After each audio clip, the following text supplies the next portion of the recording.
অন্যায়ের প্রতিবাদ করতে গিয়ে যে এরকম হবে ভাবিনি। সবটাই বলছি, চলো তার আগে ভিডিওটা প্রথম থেকে স্টার্ট করা যাক।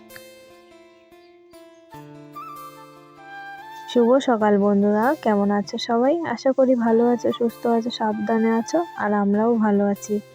দক্ষিণ দিনাজপুর জেলার একটি ছোট্ট গ্রাম থেকে আমি বেলি।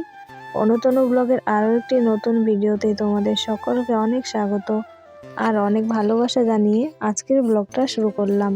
সাথে থাকো সারাদিন, দেখতে থাকো ব্লগটা, আশা করছি ভালো লাগবে। এখন বাজে সকাল 7টা আর আজকে হচ্ছে বুধবার। প্রত্যেক দিনের মতন সকাল সকাল ঘুম থেকে উঠেই আমি এই যে ঝাড় দিতে শুরু করেছি। আর তোমরা হয়তো দেখে বুঝতে পারছো কিনা জানি না, আজকে কিন্তু প্রচুর কুয়াশা পড়েছে। প্রথমে তো ভেবেছিলাম যে ক্যামেরাটা অন করলে হয়তো কোনো ছবি ফুটে উঠবে না, তবে পরে ভাবলাম যে না, ক্যামেরাটা আগে অন করেই দেখি। তারপর দেখলাম যে না, ছবিগুলো বেশ ভালোই দেখা যাচ্ছে। আর তোমরা হয়তো লক্ষ্য করলে কিনা জানি না, ভাই কিন্তু একটু আগেই দোকানে চলে গেল।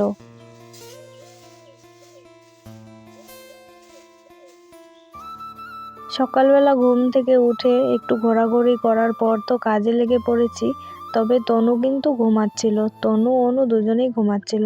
তবে আমি ঘুম থেকে উঠেছি তার একটু পরেই কিন্তু তনু অনু দুজনেই ঘুম থেকে উঠে গেছে। ওরা না এরকমই, আমি উঠলেই তাড়াতাড়ি ওরাও ঘুম থেকে উঠে যায়। আসলে আমি যদি ওদের সাথে বিছানায় শুয়ে থাকি অনেকক্ষণ, তাহলে কিন্তু ওরাও ঘুমোতে থাকে। আর আমি যেই ঘুম থেকে বিছানা ছেড়ে নেমে আসবো বাইরে, তারপরেই দেখবো যে ওরাও ঘুম থেকে উঠে গেছে। কে জানে, হয়তো গন্ধ পায় যে মা চলে গেছে, তো সেই জন্যই ঘুম থেকে উঠে যায়। তো যাই হোক, দেখো তারপরে তনুকে আমি পিঠে করে নিয়েই আর কি কাজ করছি। কি আর করা যাবে, এত ঠান্ডার মধ্যে তো আর ছেড়ে দিলে হবে না, ছেড়ে দিলে তো ঘুরে বেড়াতেই থাকবে। তো সেই জন্য পিঠের মধ্যে এইভাবে বেঁধে নিয়েই আমি এখন সকালে সমস্ত বাসি কাজগুলো করে নেব।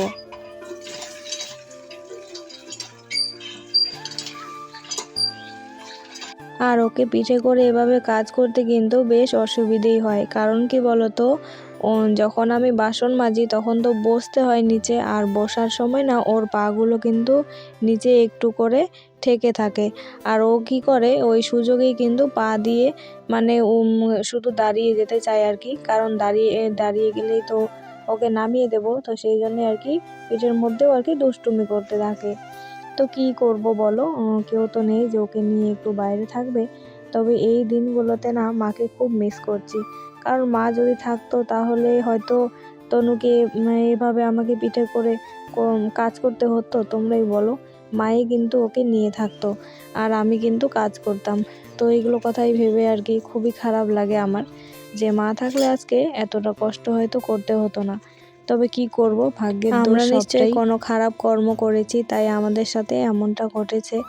আসলে যাদের সাথে এরকম ঘটে না, তারাই জানে যে এর দুঃখ বা এর কষ্টটা আসলে কতটা হয়। তো যাই হোক, দেখো এখানে আমি বাসনটা মেজে নিলাম। আর তোমরা নিশ্চয়ই ভাবছো যে কলপারের মধ্যে চেয়ার আমি কি করছি। আসলে ক্যামেরাটা ভাবছিলাম যে কোন দিক দিয়ে সেট করব। একজন দিদিভাই আমাকে বলেছে যে বাসন মাজা কাপড় কাচার ভিডিওগুলো একটু বেশি বেশি করে দেখাতে, তো সেটাই দেখানোর আর কি চেষ্টা করছি। তো ক্যামেরাটা কোথায় সেট করব সেটাই আর কি ভেবে পাচ্ছিলাম না। তো এইরকম করে আর কি চেয়ারের মধ্যে করে উপর করে রাখছিলাম একবার ক্যামেরা, আবার অন্যদিকে করছিলাম। আসলে কেন জানি না এই প্রবলেমটা হয়, মানে একবার আলো একবার অন্ধকার এরকম কিন্তু হতেই থাকে। তো কী জন্য যে এরকম সমস্যা হয় সেটা বুঝতে পারি না।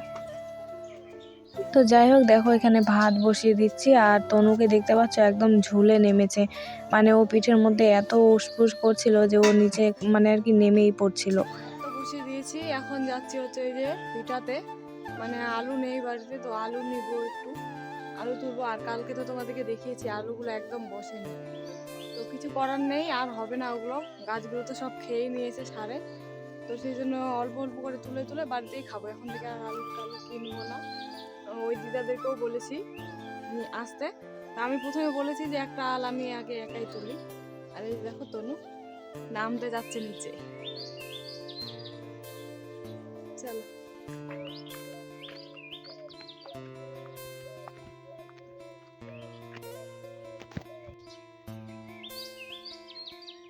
তো এইবার চলো তোমাদেরকে বলে দিই যে প্রথমে আমি কেন বললাম যে অন্যায়ের প্রতিবাদ করতে গেলে সমস্যার সম্মুখীন হতে হয়।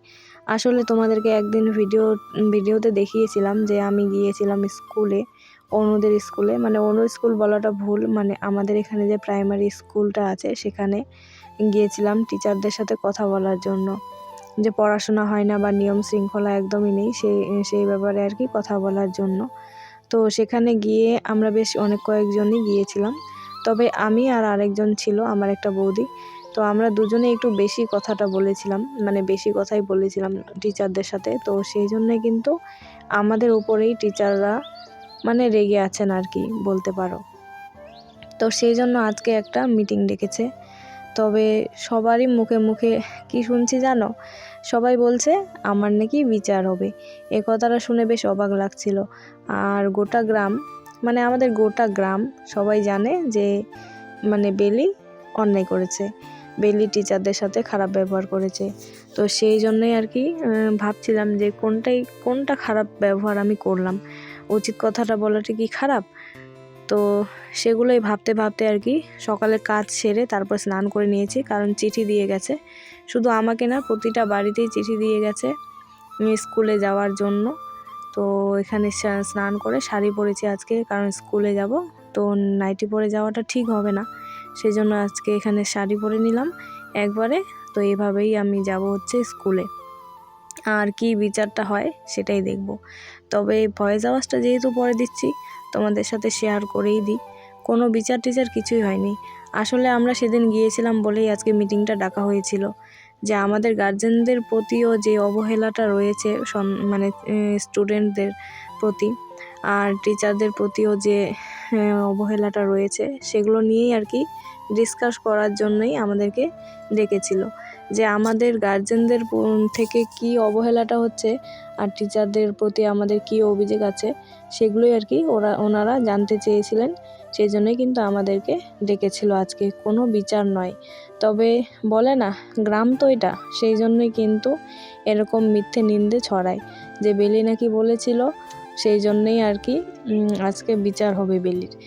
আসলে সেরকম ব্যাপার নয়, ব্যাপারটা হয়েছে আমি আর আমার সেই বৌদিটা সেদিন পদক্ষেপটা নিয়েছিলাম বলেই আজকে কিন্তু গার্জেন কল করা হয়েছিল বা গার্জেন সবাইকে ডেকেছিল, আর ডেকেই একটা গল্পর মাধ্যমে দিয়েই সমস্যাগুলো সমাধান করা হলো, বা একটু বিদ্যালয়ে পঠন পাঠন যাতে ভালো করে হয় সেগুলোর দিক আর কি খেয়াল রাখা হলো।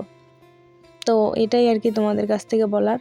তবে সমাজে যখন অন্যায় হবে না, তখন প্রতিবাদ যদি কেউ করতে চায় তাহলে দেখবে তার বিরুদ্ধে কিন্তু অনেকেই যায়, যেরকমটা আমাদের সাথেই আর কি হলো। আমাদের সাথে শুধু আজকে না, মানে যেদিন আমরা বলতে গিয়েছিলাম সেদিনও কিছু লোক কিন্তু আমাদের বিরোধিতাই করেছিল বলতে পারো। এই যে দেখো এদেরকে আমি বানিয়েছি। তো পুতুলগুলো কেমন হয়েছে অবশ্যই কিন্তু কমেন্ট করে জানাবে। বানানোর পর তো আমার বেশ ভালো লাগছে, আর এগুলোতে কিন্তু রং করব, রং করার পর হয়তো আরও বেশি ভালো লাগবে। তো তারপরে চলে গিয়েছিলাম হচ্ছে স্কুলে মিটিংয়ে। তবে মিটিংয়ের জায়গার যাওয়ার ভিডিওটা আর কি আর করিনি, কারণ ঘরের ভিতর মিটিং হচ্ছিল, ওখানে অনেক লোকজন ছিল, তো সেই জন্য আর কি আর ভিডিও করিনি। আর এই যে দেখতে পাচ্ছ আমাদের কীর্তনের কিন্তু প্যান্ডেল বানানো শুরু হয়ে গেছে। তো চলো ভিডিওটা আর বেশি বড় করলাম না। তবে তোমাদের মধ্যে থেকেই কেউ কেউ হয়তো মনে করতে পারো যে এসব কথা কেন বলছি, কারণ আমি তোমাদের সাথে যেহেতু সমস্তটাই শেয়ার করি, সেই জন্য তোমাদের সাথে সমস্তটাই শেয়ার করলাম। তো ভিডিওটা কেমন লাগলো অবশ্যই কিন্তু কমেন্টের মাধ্যমে জানাবে।